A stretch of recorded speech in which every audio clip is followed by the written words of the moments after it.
9. It's all in how you look at things. Soon all traces of Dictionopolis had vanished in the distance, and all those strange and unknown lands that lay between the kingdom of words and the kingdom of numbers stretched before them. It was late afternoon, and the dark orange sun floated heavily over the distant mountains. A friendly, cool breeze slapped playfully at the car, and the long shadows stretched out lazily from the trees and bushes. "Ah, the open road!" exclaimed the humbug, breathing deeply, for he now seemed happily resigned to the trip. "The spirit of adventure, the lure of the unknown, the thrill of a gallant quest. How very grand indeed!" Then, pleased with himself, he folded his arms, sat back, and left it at that. In a few more minutes they had left the open countryside and driven into a dense forest. "This is the scenic route, straight ahead to point of view," announced a rather large road sign, but contrary to its statement, all that could be seen were more trees. As the car rushed along, the trees grew thicker and taller and leafier until, just as they'd hidden the sky completely, the forest abruptly ended and the road bent itself around a broad promontory. Stretching below, to the left, the right, and straight ahead, as far as anyone could see, lay the rich green landscape through which they had been traveling.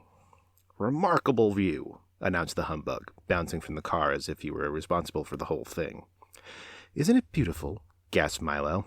"Nah, I don't know," answered a strange voice. "It's all in the way you look at things." "I beg your pardon," said Milo, for he didn't see who had spoken. "I said it's all in how you look at things," repeated the voice. Milo turned around and found himself staring at two very neatly polished brown shoes, for standing directly in front of him, if you can use the word standing for anyone suspended in midair, was another boy just about his age, whose feet were easily 3 feet off the ground. "For instance," continued the boy, "if you happen to like deserts, you might not think this is beautiful at all." "That's true," said the humbug, who didn't like to contradict anyone whose feet were that far off the ground. "For instance," said the boy again, "if Christmas trees were people and people were Christmas trees, we'd all be chopped down, put up in the living room, and covered with tinsel, while the trees opened our presents." "What does that have to do with it?" asked Milo. "Nothing at all," he answered, "but it's an interesting possibility, don't you think?" "How do you manage to stand up there?" asked Milo, for this was the subject which most interested him. "I was about to ask you a similar question," answered the boy, "for you must be much older than you look to be standing on the ground." "What do you mean?" Milo asked. "Well," said the boy, "in my family, everyone is born in the air, with his head at exactly the height it's going to be when he's an adult, and then we all grow toward the ground. When we're fully grown up, or as you can see, grown down, our feet finally touch.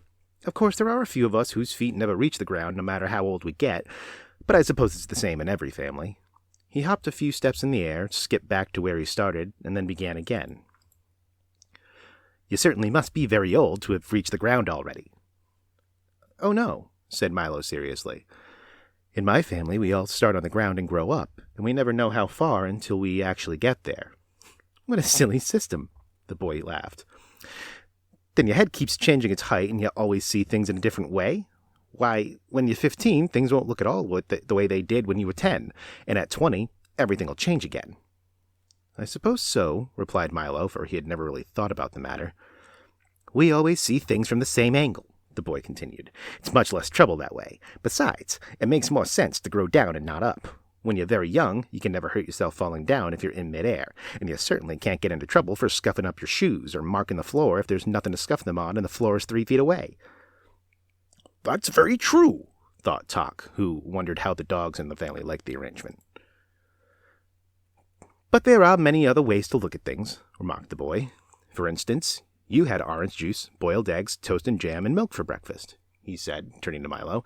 "And you're always worried about people wasting time," he said to Tok. "And you're almost never right about anything," he said, pointing at the humbug. "And when you are, it's usually by accident." "A gross exaggeration," protested the furious bug, who didn't realize that so much was visible to the naked eye.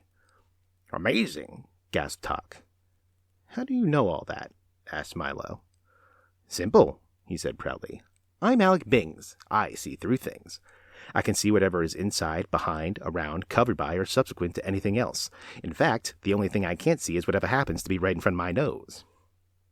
"Isn't that a little inconvenient?" asked Milo, whose neck was becoming quite stiff from looking up. "It is a little," replied Alec, "but it's quite important to know what lies behind things, and the family helps me take care of the rest.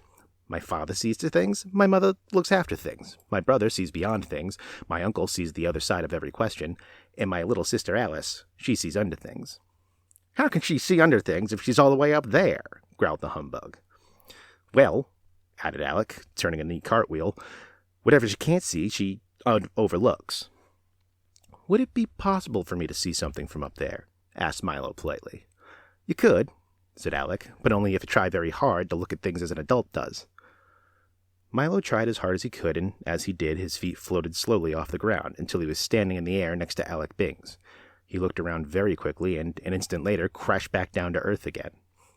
"Interesting, wasn't it?" asked Alec. "Yes, it was," agreed Milo, rubbing his head and dusting himself off. "But I think I'll continue to see things as a child. It's not so far to fall." "A wise decision, at least for the time being," said Alec. "Everyone should have his own point of view." "Isn't this everyone's point of view?" asked Talk, looking around curiously. "Of course not," replied Alec, sitting himself down on nothing. "It's only mine, and you certainly can't always look at things from someone else's point of view. For instance, from here, that looks like a bucket of water," he said, pointing to a bucket of water. "But from an ant's point of view, it's a vast ocean. From an elephant's, just a cool drink. And to a fish, of course, it's home. So you see, the way you see things depends a great deal on where you look at them from. Now come along, and I'll show you the rest of the forest." He ran quickly through the air, stopping occasionally to beckon Milo, Talk, and the humbug along, and they followed as well as anyone who had to stay on the ground could. "Does everyone here grow the way you do?" puffed Milo when he had caught up. "Almost everyone," replied Alec. Then he stopped a moment and thought. "Now and then, though, someone does begin to grow differently. Instead of down, his feet grow up toward the sky. But we do our best to discourage awkward things like that." "What happens to them?" insisted Milo. "Oddly enough, they often grow 10 times the size of everyone else," said Alec thoughtfully. "And I've heard that they walk among the stars." And with that, he skipped off once again toward the waiting woods.